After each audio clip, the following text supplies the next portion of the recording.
دوستان محترم، آج کی اس نشست میں روزہ کن چیزوں سے ٹوٹتا ہے وہ چند ضروری مسئلے میں عرض کر رہا ہوں، چونکہ ان باتوں کو لے کر بہت سے لوگ پریشان رہتے ہیں۔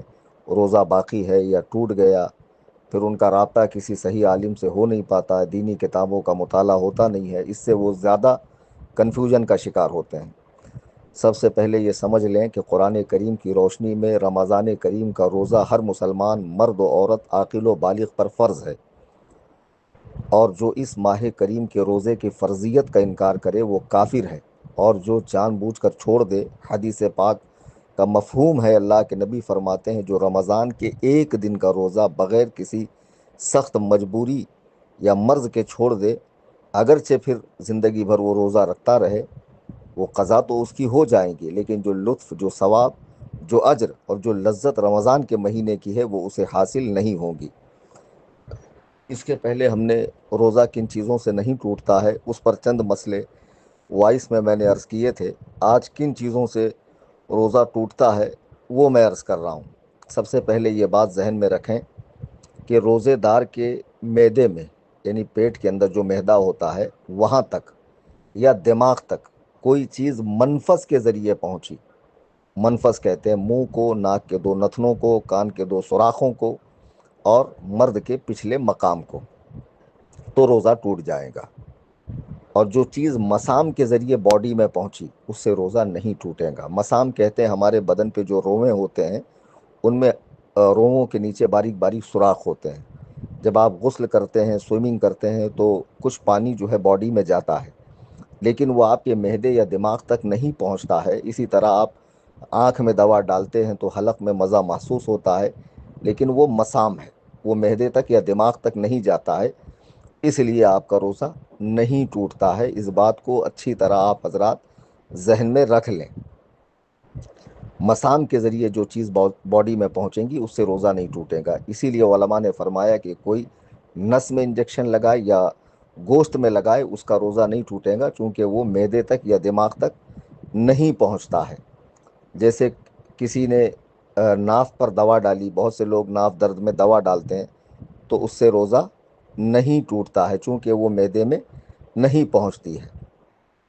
اب اور چند ضروری مسائل میں اس سلسلے میں عرض کروں۔ اب جیسے مرد نے اپنے آلۂ تناسل میں پیشاب کے مقام پر تیل ٹپکایا یا تیل ڈالا، اگرچہ وہ مثانے تک پہنچ گیا تب بھی روزہ نہیں ٹوٹے گا، چونکہ وہ مسام ہے، منفذ نہیں ہے۔ ہاں، عورت نے اگر اپنی شرمگاہ میں پانی یا تیل یا کوئی چیز ڈالی تو اس کا روزہ ٹوٹ جائے گا۔ حقہ، سگریٹ، چرس، گانجا، جو بھی آج کل نشے ملتے ہیں جو منہ میں رکھ کر تھوک دیے جاتے ہیں یا صرف اس کا دھواں اڑایا جاتا ہے، وہ حلق میں نہیں پہنچتا، اس سے بھی روزہ ٹوٹ جائے گا، چونکہ اس کے جو باریک باریک اجزاء ہوتے ہیں وہ حلق میں ضرور جاتے ہیں۔ شکر وغیرہ ایسی چیز جو منہ میں رکھنے سے گھل جاتی ہے، منہ میں رکھی تھوک نگل گیا تو روزہ ٹوٹ گیا۔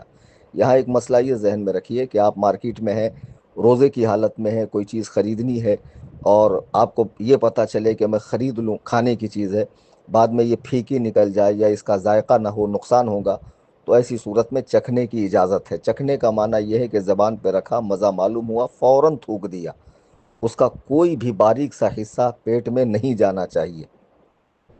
چکھنے کا معنی یہ نہیں کہ دو لقمہ کھا لیا، اس سے تو پورا روزہ ہی چلا گیا۔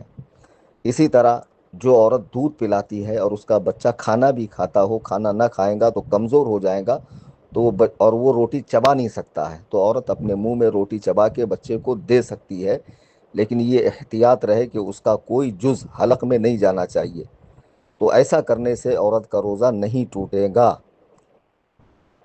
منہ میں نے اس کے پہلے بتایا تھا کہ بات کرتے وقت تھوک جمع ہوتا، پی لیا تو اس سے روزہ نہیں ٹوٹے گا۔ ہاں، تھوک ہتیلی پہ نکالا اور پھر اسے پی لیا ہتیلی پہ نکال کر تو اب روزہ ٹوٹ جائے گا۔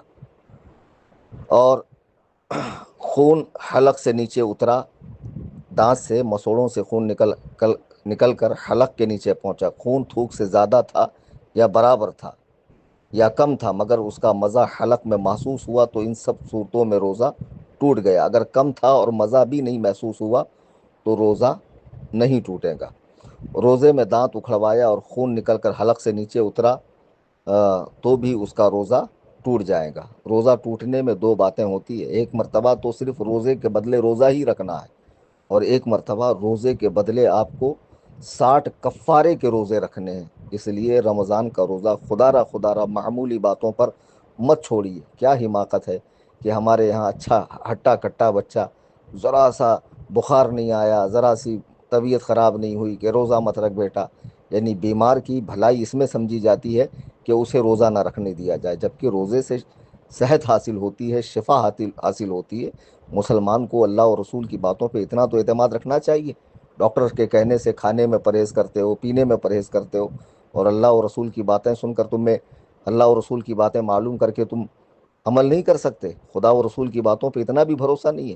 کیا حماقت ہے کہ بیمار کو روزہ نہ رکھنے میں شفا سمجھی جاتی ہے؟ بالکل نہیں، بلکہ روزہ رکھنے سے شفا حاصل ہوتی ہے۔ تو بعض صورتوں میں رمضان کے جب روزے ٹوٹ جاتے ہیں تو روزے کے بدلے صرف روزہ ہے، اور بعض صورتوں میں آپ کو 61 روزے، یہ جو چھوٹا وہ ہے، اور کفارے کے 60، اور کنٹینیو روزہ رکھتا رہا، 60 روزے کفارے کے بیچ میں ناغا کیا تو پھر سے 60 رکھنے پڑیں گے، یا پھر 60 مسکینوں کو 2 وقت پیٹ بھر کے کھانا کھلائے، یا ایک مسکین کو 60 دنوں تک 2 وقت کھانا کھلائے۔ اتنا سخت حکم ہے، لہٰذا روزہ ہرگز ہرگز نہ چھوڑیے۔ اس بات کا اچھے سے ذہن میں رکھیے، جب آپ پاخانہ کر رہے ہوں تو پاخانے کے مقام پہ زور دے کر جو لالی باہر آتی ہے تو اس میں بھی بہت احتیاط برتنا چاہیے کہ اس کو تر کرنے سے، بھگانے سے، زیادہ پانی استعمال کرنے سے جب وہ اپنے مقام پہ لوٹتا ہے تو پانی جو ہے معدے میں پہنچتا ہے، اس سے روزہ ٹوٹ جاتا ہے۔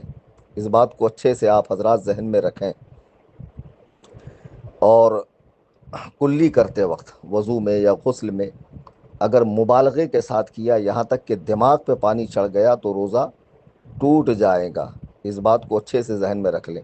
منہ میں رنگین ڈورا رکھا جس سے تھوک رنگین ہو گیا، پھر تھوک نگل لیا، تو روزہ ٹوٹ جائے گا۔ جو رنگین ڈورے ہوتے ہیں یہ ان کے تعلق سے۔ آنسو منہ میں چلا گیا یا پسینہ چلا گیا، قطرہ 2 قطرہ ہے تو اس سے روزہ نہیں ٹوٹے گا، لیکن اگر اس کی نمکینی پورے منہ میں محسوس ہوئی تو روزہ ٹوٹ جائے گا۔ عورت کا بوسہ لیا یا چھوا یا مباشرت کی یا گلے لگایا اور انزال ہو گیا، یعنی منی نکل گئی، تو روزہ ٹوٹ گیا۔ قے کے تعلق سے میں نے بتایا کہ قے اگر اپنے آپ ہوئی تو روزہ نہیں ٹوٹے گا، جان بوجھ کر کیا اور منہ بھر کے ہے تو روزہ ٹوٹ جائے گا۔ روزوں رمضان کریم کے روزوں کو چھوڑنے کے متعلق بہت سخت وعیدیں حدیث پاک میں آئی ہیں۔ یہ میں نے چند مسئلے عرض کیے ہیں، یہ تمام کے تمام مسائل نہیں ہیں۔ جب جب ضرورت پڑیں گی انشاءاللہ تعالی میں اس تعلق سے مسائل بھیجتا رہوں گا۔ بس آپ حضرات سے گزارش ہے کہ رمضان کریم کے روزوں کو پورا کریں، اپنے بچوں کو روزے رکھوائیں، رمضان کی نعمتوں سے، برکتوں سے مستفیض ہوں، فائدہ اٹھائیں۔ اس عظیم مہینے کو پا کر بھی جو اپنی بخشش کروانے سے، مغفرت کروانے سے محروم رہا تو اللہ ہی خیر فرمائے کہ حضرت جبریل علیہ السلام نے اس کی تباہی و بربادی کے لیے دعا کی ہے، اور حضور علیہ السلام نے اس پر آمین فرمایا ہے۔